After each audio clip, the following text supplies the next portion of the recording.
ನಮಸ್ಕಾರ. ನನ್ನ ಹೆಸರು ರಾಕೇಶ್ ಅಂತ, ನಮ್ಮೂರು ಕನಕಪುರ. ಸೊ ನನಗೆ ನಾನೊಬ್ಬ ಡಾನ್ಸರ್, ಜೊತೆಗೆ ಸಿನಿಮಾ ಫೀಲ್ಡ್ ಏನಾದ್ರು ಒಂದು ಹೆಸರು ಮಾಡಬೇಕು ಅನ್ನೋದು ನನ್ನ ಮೈಂಡ್ ಸೆಟ್. ಒಬ್ಬ ಡೈರೆಕ್ಟರ್ ಆಗಬೇಕು ಅಥವಾ ಒಬ್ಬ ಆಕ್ಟರ್ ಆಗಬೇಕು.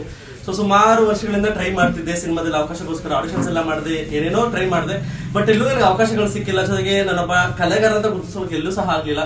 ಸೊ ನನ್ನ ಯಾರೋ ಒಬ್ರು ಹೇಳಿದ್ರು ನನಗೆ, ಸೊ ಇಲ್ಲೊಂದು ದೇವಸ್ಥಾನ ಇದೆ, ಸೊ ಕಾಲಭೈರವೇಶ್ವರ ಅಂತ ಹೇಳಿ, ಅಲ್ಲಿ ಹೋದ್ರೆ ನಿಮ್ಗೆ ಒಳ್ಳೇದಾಗುತ್ತೆ ಅಂತ ಹೇಳಿದ್ರು. ಸೊ ನನಗೆ ಶುರುನಲ್ಲಿ ನನಗೆ ಅದ್ರ ಬಗ್ಗೆ ನಂಬಿಕೆ ಅನ್ನೋದೇ ಇರಲಿಲ್ಲ.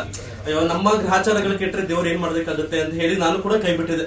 ಸೊ ನನ್ನ ಮನಸ್ಸಿಗೆ ಅನಿಸ್ತು, ಒಂದ್ಸರಿ ನಾನು ಹೋಗಿದ್ ಬಂದ್ರೆ ಅಲ್ಲಿ ಏನಾದ್ರೂ ಒಂದು ಒಳ್ಳೇದಾಗ್ಬೋದಲ್ಲ. ಸೊ ಯಾವ್ದನ್ನು ನಾವು ನೆಗೆಟಿವ್ ಆಗಿ ಯೋಚನೆ ಮಾಡೋದಕ್ಕಾಗಲ್ಲ. ಸೊ ಪಾಸಿಟಿವ್ ಆಗಿ ಒಂದು ಎನರ್ಜಿ ಅನ್ನೋದು ಇರ್ಬೇಕು ಅಂತ ಹೇಳಿ ಒಂದ್ಸಲ ನಾನು ಇಲ್ಲಿಗೆ ಬಂದೆ.